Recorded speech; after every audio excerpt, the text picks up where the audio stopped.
Hi అండి, అందరికీ నమస్కారం. Welcome to Kotiki Padmaja. ఈరోజు వీడియోలో దసరా నవరాత్రుల్లో మనము అమ్మవారికి సమర్పించే ప్రసాదాల్లో చింతపండు పులిహోర కూడా ఒకటి కదా. సో ఇప్పుడు దాన్ని ఎలా తయారు చేసుకోవాలో ఈ వీడియోలో చూద్దామా. ముందుగా ఒక ప్రెషర్ కుక్కర్ తీసుకొని ఇక్కడ నేను 1 కప్పు బియ్యాన్ని తీసుకున్నాను. ఈ 1 కప్పు బియ్యాన్ని మనం బాగా వాష్ చేసుకోవాలి. వాష్ చేసుకొని ఆ నీళ్ళు వంపేసుకొని 1 కప్పు బియ్యానికి ఇక్కడ నేను 2 కప్పుల వాటర్ని వేసుకొని అందులోకి ఇప్పుడు చూసారా నేను 2 కప్పుల వాటర్ని యాడ్ చేస్తున్నాను. 2 కప్పుల వాటర్ని యాడ్ చేసుకోవాలి. తర్వాత ఇందులోకి కొద్దిగా ఉప్పు, కొద్దిగా నెయ్యి కానీ నూనె కానీ వేసుకోవాలి. తర్వాత కుక్కర్ మూత పెట్టుకొని ఒక 30 నిమిషాల పాటు నానబెట్టుకోవాలి. తర్వాత ఒక చిన్న బౌల్లో చింతపండుని మనము నానబెట్టుకోవాలి. తర్వాత ఇప్పుడు స్టవ్ వెలిగించుకొని మనము కుక్కర్ పెట్టుకొని 3 నుంచి 4 విజిల్స్ పాటు అన్నాన్ని ఉడికించుకోవాలి. తర్వాత ఇంకొక కడాయి పెట్టుకొని అందులో చింతపండు రసం వేసుకొని తర్వాత కొద్దిగా బెల్లం, కొద్దిగా పసుపు వేసుకొని మనం బాగా 3 నుంచి 4 నిమిషాల పాటు ఉడికించుకోవాలి. చూసారా, ఈ విధంగా మీడియం ఫ్లేమ్లో 3 నుంచి 4 నిమిషాల పాటు చింతపండు గుజ్జుని మనము రెడీ చేసుకోవాలి.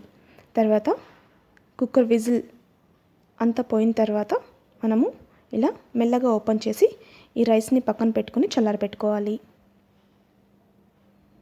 ఇలా వెడల్పాటి బౌల్లోకి వేసుకున్నారంటే త్వరగా చల్లారుతుంది. ఇప్పుడు దీనికి పోపు పెట్టుకుందాం. ఒక కడాయి పెట్టుకొని అందులో 2 స్పూన్ల ఆయిల్ వేసుకోవాలి. ఇప్పుడు అందులోకి కొద్దిగా పల్లీలు అలాగే కొద్దిగా జీడిపప్పు వేసుకొని మనము దోరగా వేయించుకొని తీసేసి పక్కన పెట్టుకోవాలి.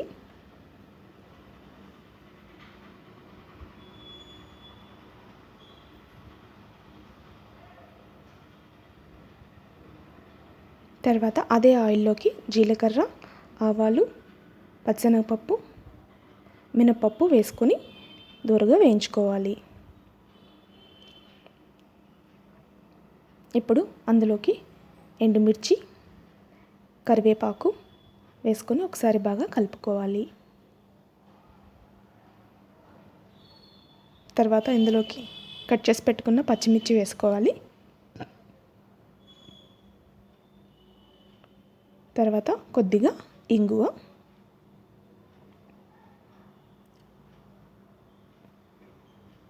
ఇలా బాగా మిక్స్ చేసుకున్న తర్వాత ఇప్పుడు రుచికి సరిపడినంత ఉప్పు వేసుకోవాలి. ఉప్పు వేసుకొని ఒకసారి బాగా మిక్స్ చేసుకోవాలి. ఇప్పుడు చూసారుగా స్టవ్ ఆఫ్ చేసుకొని ఇందులోకి మనము ఆల్రెడీ ఉడికించి పక్కన పెట్టుకున్న రైస్ని వేసుకోవాలి.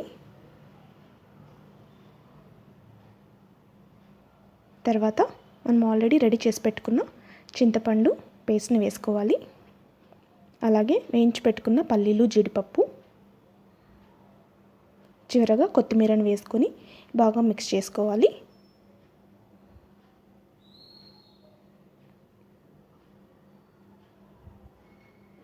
చూసారా, ఈ విధంగా మిక్స్ చేసుకున్న తర్వాత ఎంతో టేస్టీ కమ్మగా ఉండే చింతపండు పులిహోర సిద్ధమైంది.